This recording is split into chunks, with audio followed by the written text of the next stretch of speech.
everyone. Today we have Miss Iti Rawat as a guest on our show. Thank you so much, Iti, for taking out time for us. Thank you so much, Ishleen. It's my pleasure to be here. So, Iti, if I try to introduce yourself, there are so many things that you have done, that I'm falling short of words. You are the founder of Thinkhall Consultancy, then Red Dot Initiative, then WEFT. I mean, so many hats you are wearing side by side. So let's talk about all of them one on one. Let's start with your consultancy because you were working in a corporate sector. So how did you decide to shift from, all the way leaving your job and then starting your own consultancy? It wasn't a very immediate decision. I did a lot of thinking behind it before I moved from, because I was right at the peak of my career and my corporate life was going pretty smooth. That is the time when I decided that probably there's more to me and I can do more by just probably starting something on my own. And that's where the thought process of starting Thinkhall as a training company came in. And I just jumped out and I started in. It was well thought through. And before I could move out of my organization, I already had a project in hand. So that's great. I also, being from training and consulting background, I completely understand that starting all over as a trainer and a consultant, it's not easy. Yeah. And being a woman, you face a lot of challenges. So were there any challenges that you particularly face as a woman? Yes, if you look at it from the women angle particularly, and when I started up, it was almost 10 years back. That point of time, there was not much many things available like accelerator programs or any kind of incubation centers or funds, etc. So to for a woman to start up, and that too, I come from a service family background. I'm the first generation entrepreneur. So that thought process of how to start a business, where to start, what are the challenges you will be facing, how to deal with them, etc., were absolutely newbie to me. Plus, there was a lot of pressure from the family on continuing the job itself, and this was purely and solely my decision that I should start my own business, and I want to give it a try. So after a lot of fights and that will to now I have to prove myself. That was the thought process Yeah. when initially I started off. Mhm. Hmm. That's great. Thank you so much for sharing that. Okay, Iti, we understand that you are a firm gain financial independence. So can you tell us about a specific moment or experience that basically ignited that thing in you that I really want to support women in this aspect? I have read a lot about women entrepreneurship, and our idea was to help and support women entrepreneurship as much as possible. And when I was doing that, I realized that a lot of women are currently running business or running even doing jobs, but they do not have that financial independence. Many of them are putting that money back to the household income, and there's somebody else who's managing that income for them and managing those finances for them. I don't call that financial independence. When you're earning, and the money that you're earning is actually you are commanding that where and how it needs to be spent. That's what is actual financial independence. Unfortunately, or in India, the way the system has been developed, the way the whole societal norms are there currently, it do not allow women to engage in earning their own money. And even if they do, it is looked at from the point of angle, okay, this is something that she has earned for herself. Either some of them would say that keep it away, we don't need it in the household, this is for yourself. Or some of them will just use it for their household without their say into it. So there are different cases at different places. But I realize that when women start managing their finances, they are much better finance managers than a man or other household people are. The idea behind it was that when when a woman start gaining that financial independence, they automatically start contributing to the GDP also. And if you look at India as an economy, currently we are just 20-26% women who are actually working and managing our finances and actually contributing to the workforce. So the whole lot of population right now, talented, educated population, is sitting back at home and not Right. being utilized. Their skills are just lying, and there's a pool of skill and talent that is currently lying, sitting at home, and they're doing is just taking care of their children, they're taking care of their household chores, etc. I firmly believe that these all things are life skills and not a wife skill. So Hmm. what you need to do is contribute equally in the household chores, in child upbringing. Man and a woman, both the partners should be doing that. Similarly, for women also, you also need to equally contribute to the household income that a man is bringing in. So when that equal partnership comes in, that's where we talk about equality, equal rights, diversity, inclusions, etc. And it makes happier families, it makes happier societies as well. So it impacts not just the economic growth, but also your personal society and social economic well-being as well. Whatever you said, I couldn't agree more. And you have highlighted two very important points. One is financial independence of women. Yes, women are earning a lot, but actually they do not have say in finances of the home. And I think somehow the women are themselves responsible for it because they don't take the initiative. Whenever there is any investment that is required, they always look up to their spouses. They always look up to their elders, who are the primary decision makers. They'll tell them, okay, I have this money, you tell me where to Where invest. to spend, where to invest. Correct. You're absolutely. Yeah, They're not the good decision makers, actually. right. So what suggestions would you like to give to women in this aspect? Because somehow I feel they lack confidence as well. I don't think so that it is a women issue, and it's because this is how they are innately born with, right? Suppose a lady is born in your family versus a man getting born in your family, right? A woman is brought up saying that, Acha, you have to get married, you have to take care of the household chores, this is how Mm. you bring up the children, etc., etc. This is the thought process that is filled into the minds of the children. There might be few parents nowadays in the new generation one which do not distinguish between their children, whether it is a girl or a boy. But if you look at our generation or previous generation to ours, this is the thought process that we were brought up with. We were Right. not even told that you're going to be the breadwinner of, tomorrow you're going to become the breadwinner of the household. And if you look at a boy being born, they are brought up in a way that, Arey, aage chal ke naukri karna hai, you have to earn, you have to Mm. take up a job, you have to be a breadwinner. And that stress has always been on the boys more than the girls. So what Right. happens exactly is that this is the whole societal change, that Mm. mindset has to change. Even if that woman has grown up, she somewhere lacks that confidence, and they don't come up and say that, yes, I'm confident fully that I can take these decisions. They are not seen as primary decision makers right from the childhood. When Mm. key decisions are done at the household, probably boys are included in that, but women Right. are left out in these key decision making things. And that's where that thought process comes in right from the childhood. So it is not a girl has to change, it is the whole society that needs to change the mindset towards bringing up a woman and a boy. Yes, indeed, the mindset has to change. And I have seen so many women, who get more independence when they are at their parents' home. But once they get married, even if they are earning, it's like you are going out, you are enjoying your life.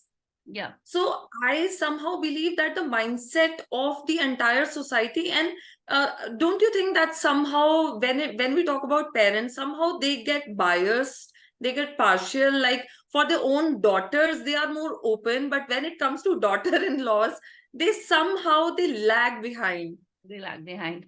Absolutely. So the the whole idea behind, bringing up the child, and then a girl is always looking forward to that when I'll get married, this is what is going to happen, because that is how they are brought up, right? Now, once you get married, then you do whatever you want to do. Once you get married, then this is so they look at it from childhood. Oh, once I'm going to get married, the whole life is going to become beautiful and it is going to be bed of roses. But what they Right. encounter is something absolutely different. There are a hell lot of restrictions that are put from the society side on them. In fact, they are judged at multiple places.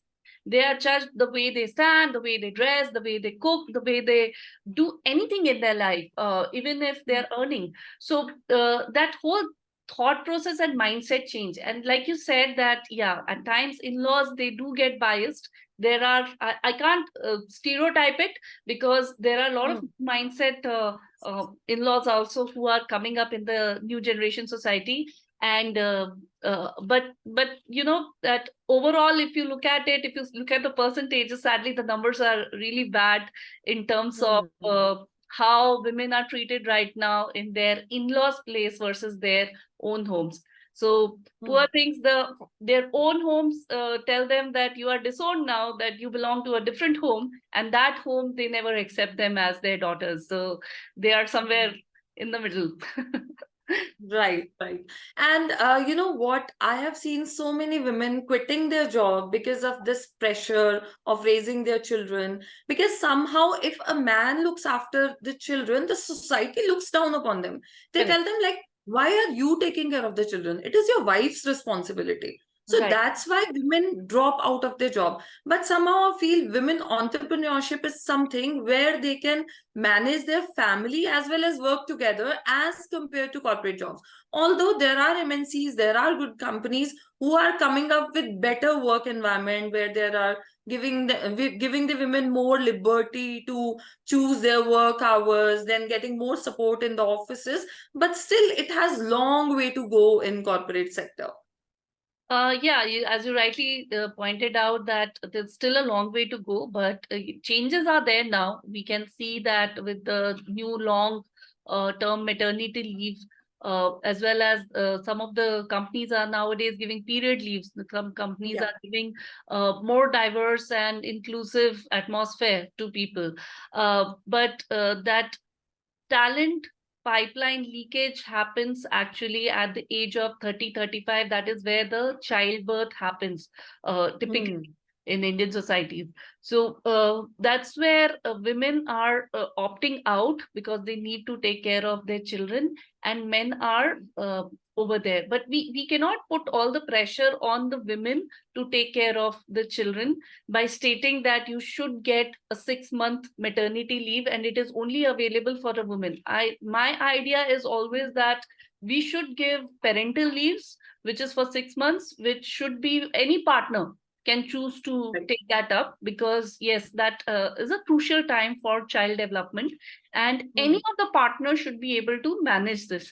And with the new age technology, if you look at just that, because a mother is breastfeeding, then that child would need mother more. I agree with that, but there could be ways that you can find out that she can continue earning in her job, she can maintain her job, as well as if she is earning as an entrepreneur, you look at her and give the proper respect, give the proper support to her in all the ways. It doesn't mean Right. that if she is sitting at home and working from home, or she is trying to become an entrepreneur, it becomes a hobby for her, and her first priority and her first work becomes the children. Her first work Hmm. still remains her job, and childcare and household chores, etc., are something that needs to be equally divided. It cannot become, the whole pressure cannot come on the mother, and it cannot become sole responsibility of the mother to take care of the children, because a child would need father as much as she would need, or he would need, a mother close to her. And both the parents, when they bring up a child, the child is much more independent, they look forward to a more healthier relationship, and these kind of children actually become better human beings with more empathy, more love and support for others. Absolutely. I completely agree. And I somehow believe that, men also need to come out to be a little stronger. If Strong. society tells them that, why are you doing this? They must tell them that this is my responsibility as well. Because both of them, both of us, me and my spouse, both of us have to come together for it. If Yeah, only women is doing it, men is not supporting, that way it is not going to work. that won't So happen. even if men are supporting at home, they must support them openly as well. Why faking in front of society? That just for the sole purpose of satisfying the ego that okay, I am the man of the family. So I think men should also come in front, and men are coming. In fact, if I talk about my own spouse, also whenever I go out for trainings and everything, he takes care of my son, and he never says that this is your responsibility. Yes, the times are changing, but still we need more men of this kind who can come forward to support women. Absolutely agree. Absolutely agree. And So this should as never we be are seen talking as about, that because mother is not there, then I would come into play. It should be seen right, as that it is an equal opportunity, an equal role for both the parents, and they have to divide their roles and work. Even if it demands that mother is free for some time, she needs a me time as well. Uh, For right, mother, typically what happens is that as soon as she becomes a mother, it is either the children taking all the time or the work taking all the time or the household taking all the time. She doesn't absolutely. have me time for herself. And if you look at the actual scientific research that has been done, from the time a mother becomes a mother all the way till 7 years is her postpartum time. And she takes Right. that much time to recover mentally as well as physically from a childbirth. So till Hmm. 7 years, that amazing support needs to be there for her from all the angles, not just a father, probably the parents, the in-laws. If you have helpers at home, them everyone has to take care of them. Right. And women should also come forward and ask for support. So Yes, this is the need of the hour, because you are managing so many things together. You must ask for support. you have to. Yeah, absolutely. Okay, so as we are talking about women at home, there is something that really caught my attention when I was going through your profile, that you have rescued so many women from domestic violence. Throw some light on that. Okay, so this happened during pandemic when initially it started. We realized that there are a lot of domestic violence cases that are rising during pandemic because men and women were staying at home together. So naturally, there were challenges that was rising, and that's where the conflict started. And with this rising number of cases, it was quite alarming. It was almost at a 10-year high at that point of time. We started getting messages as an NGO that these are the issues that are coming up. If we can do something to help. Hmm. So we started a campaign called as Red Dot Initiative. It was a very simple thought process that if you are facing these challenges, of course nobody comes out in open because it's a household or a personal thing. So people try to hide things like this a lot. So we said that let's make it a languageless sign. Just put a red dot on your palm. This stands for that you are facing a domestic violence at home and you can take help from anyone. It can be a neighbor, it can be a friend, it can be a grocer, it can be any person. This red dot on the palm is a symbol which says that you need support, you need help immediately, and people can get help from them. Whenever a call would come to us regarding this, that there is somebody coming up, somebody who has shown signs of distress, etc., we would go there, rescue those women, and post the rescue, typically these women were found in a lot of shock, lot of trauma, lot of mind was in a different state altogether. So we used to provide them mental counseling. Free mental health counseling was provided to them, where we would make them stronger, make them realize why they have to fight for themselves, why they have to start living their life for themselves, and also give them opportunities of becoming financially independent through either jobs or through entrepreneurship opportunities that we were bringing up for them.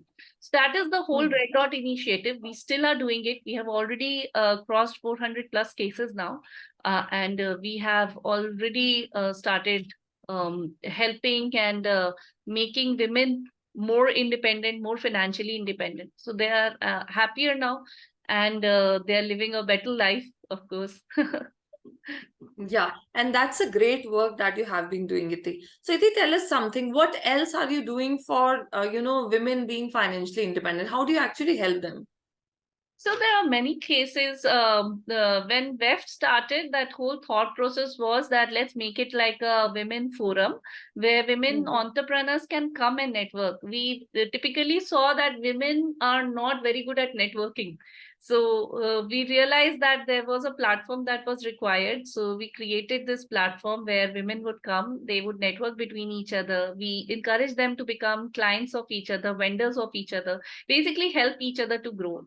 There are Hmm. many other instances like Diwali, corporate gifting, etc. happens. A lot of women take up corporate gifting as their entrepreneurship activity. We encourage companies to take up corporate gifting from women entrepreneurs.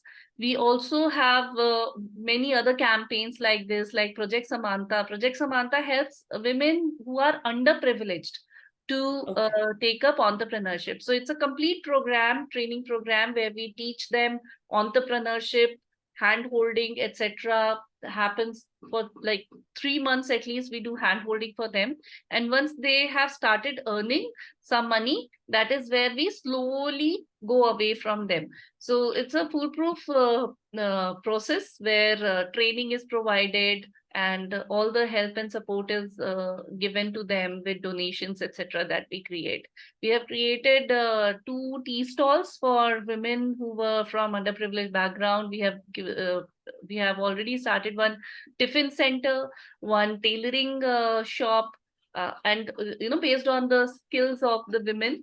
Hmm. Likewise, Project Samantha has been taking up these kind of challenges and turning women who were typically under a household income of 1,500 rupees, 1,200 rupees, all the way till taking them to a 35,000, 40,000 rupees household income monthly. That's good. That's such a need of the hour that you are doing. Women really need to get the things done, especially when I talk about the women from marginal, places. I've seen so many women got who get beaten up by their spouses. So this is something that you are doing a great job. I mean, I'm lacking words to, show my gratitude as a woman for you. So Your that's a words are wonderful work. encouraging. That's enough for me. That keeps me going. Yeah. So, okay, tell us one thing that you are also an e-learning evangelist and Yes, you are involved in digitally upskilling individuals. yes. So, how do you see digital skills playing a role in women empowerment?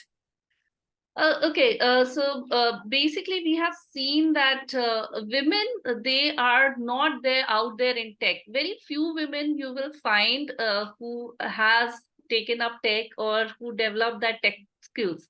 So Hmm. it is extremely important. As an entrepreneur, I can guarantee you that any business without that digital transformation happening nowadays is not going to be up for success. Very few models might sustain, which is without any digital transformation. So what you need to do is look at digital transforming your business. And as an e-learning evangelist, what we have done is basically turned our training business into a e-learning hybrid uh, way of creating a new niche and new industry altogether. So the Okay. earlier the L&D industry was all about offline trainings, and now things are Right. changing quite fast. And we have also adapted to the industry norms and have changed it. So even in e-learning, there is a lot of development happening. It's on a regular basis. We can see that people are moving from 2D animation to 3D animation to live shoots, and there are different ways of live shoots that people are doing and different ways of engaging the customer when e-learning is concerned. So as an entrepreneur, if you are planning to run a business, if you're running a homepreneur, if you're running as a solopreneur, you need that skill to develop yourself and your business into digitization. It basically helps you scale up. It basically helps you grow your business better and reaches you out to your customers much better way. Yes, I completely agree with this. And I've been working with women entrepreneurs as a business coach. lately. And I have seen so many businesses, who do not focus much on their websites even. Like Yeah. they have made the websites, but they are just the basic website where they have put information about their own product, their organization. And they don't realize that website can be something from where they can actually generate a lot of leads. And when I talk to women entrepreneurs about that, I tell them that, your website can actually generate a lot of leads. So they say, we are focusing on other ways of generating leads. So that is good. So basically, lead generating website has to club with other strategies.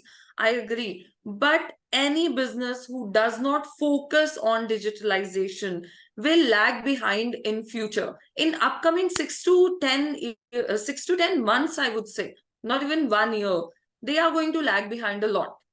Yeah, digitization has evolved quite a bit now. It's not just about website, it is about the whole portfolio that you're managing on the digital footprints, including your Right. social media, LinkedIn profiles, Instagram, etc. Everything is inclusive. And nowadays, there are even new platforms that are opening up, new opportunities, new challenges for people who are getting their whole business digitally transformed.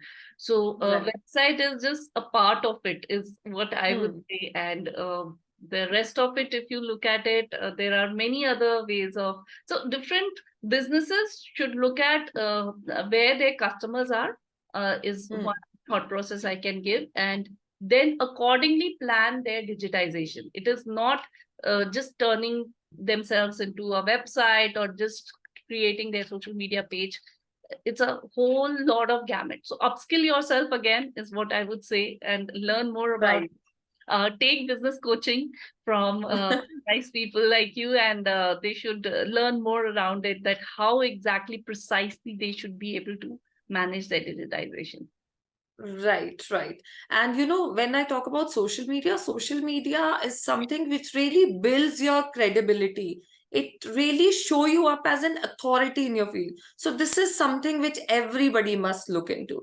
Okay, so Iti, that brings me to the end of today's podcast, but I'm really interested in knowing one thing. Like you have been doing so many things. You have been featured on Josh Talks, and you are running your consultancy, then that red dot initiative, then WEF, so many things, talking coming as a speaker on my podcast, so many areas. So how do you manage all these things together? It's not difficult. A lot of people ask me, and in fact, some of my very close friends get confused that what exactly do you do because I do so many things. But if you plan yourself well, if there is a discipline in your life, I don't think so. It is difficult to manage.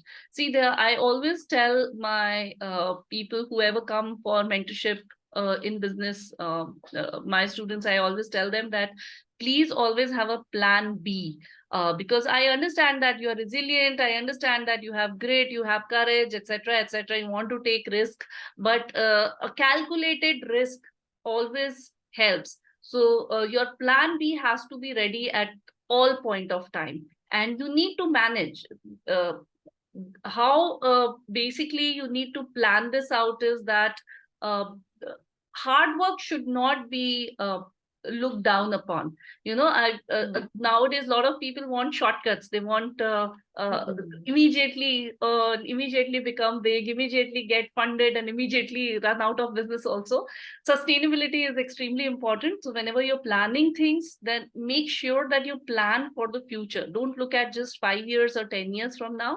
Always look at 20 years from now, 50 years from now, how you are going to build up your legacy, how you're going to build up something that your future generation will also be able to carry it.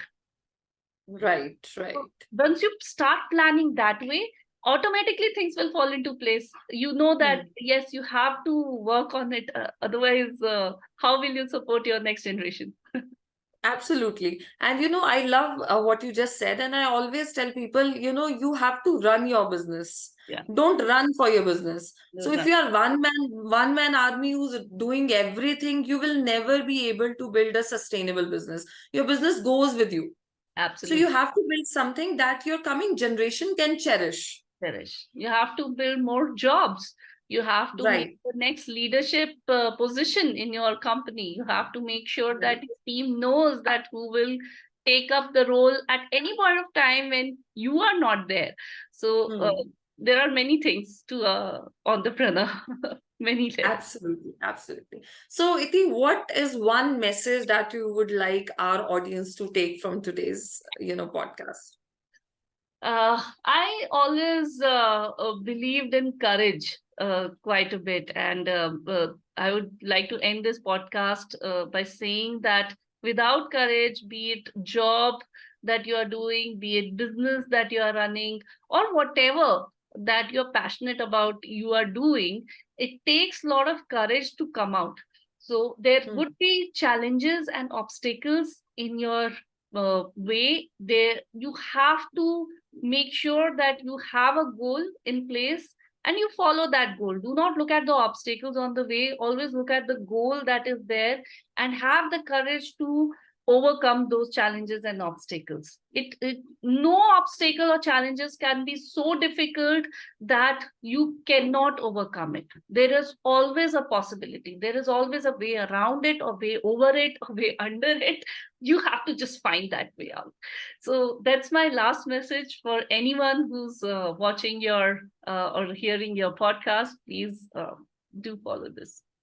And that's a wonderful message indeed. I have seen people failing and, growing up after that because they learn from their mistakes and they always try to find a way out. So, consistent, focused efforts always bring results, but results will happen only with time. There are no shortcuts to success.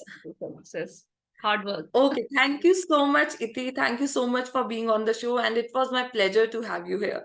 The pleasure was all mine, Ishleen. It was wonderful speaking to you. Didn't feel like it was a podcast, felt like I was just talking to a friend. It was amazing. Same here, same here.